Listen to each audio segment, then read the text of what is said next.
এবারের বাজেটকে গতানুগতিক স্বীকার করে অর্থ উপদেষ্টা ডক্টর সালেউদ্দিন আহমেদ জানালেন, হাসিনা সরকারের নষ্ট করে দেওয়া প্রতিষ্ঠানগুলো দিয়ে বাজেট বাস্তবায়ন করা কঠিন।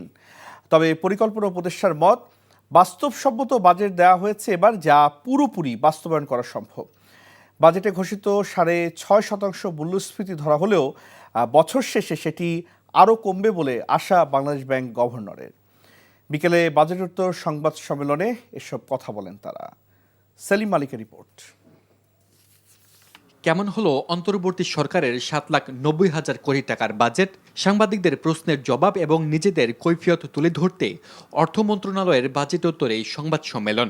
এতে অর্থ উপদেষ্টা নিজেই স্বীকার করলেন, বাজেটে চমকের তেমন কিছু নেই। কিছুটা গতানুগতিক আছে, কিন্তু একেবারে যে ইনোভেশন বা ইসা নাই তা না, কিন্তু সাহসী পদক্ষেপও আছে। আর সবচেয়ে বড় চ্যালেঞ্জগুলো, প্রতিষ্ঠানগুলো কিন্তু অনেকগুলো নষ্ট হয়ে গেছে বা নষ্ট করে দেওয়া হয়েছে।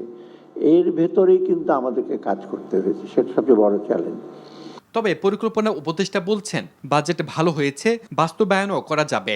একটা স্থিতিশীল অবস্থায় নিয়ে আসার লক্ষ্যে একটি বাস্তবমুখী মিতব্যয়িতার বাজেট, এটা আমরা বলতে পারি। ঘোষিত বাজেটকে বাজারের নিত্যপণ্যের দাম আরও বাড়াবে। কেন্দ্র ব্যাংকের গভর্নরের মন্তব্য, দাম বাড়বে না, বরং লক্ষ্যমাত্রার তুলনায় আরও কমবে। আর এনবিআর চেয়ারম্যান জানান, এবার ঢালাওভাবে কালো টাকা সাদা করার সুযোগ দেওয়া হচ্ছে না। ফ্ল্যাট বা জমি কিনলে একটা নির্দিষ্ট পরিমাণ ট্যাক্স দিলে এনবিআর প্রশ্ন করতো না। সেটাকে স্যার আমরা এবার একটু রেশনাল করেছি, দুইটা ভাগে ভাগ করেছি। আগামী বছর শেষ নাগাদ মূল্যস্ফীতি কমবে কিনা আমি ব্যক্তিগতভাবে মনে করি যে আরো বেশি কমা উচিত।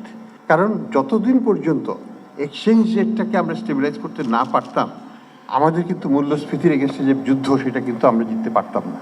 বাজেটে কোনো বিশেষ শ্রেণীর ব্যবসায়ীদের বিশেষ সুবিধা দেওয়া হচ্ছে না বলে জানান বাণিজ্য উপদেষ্টা।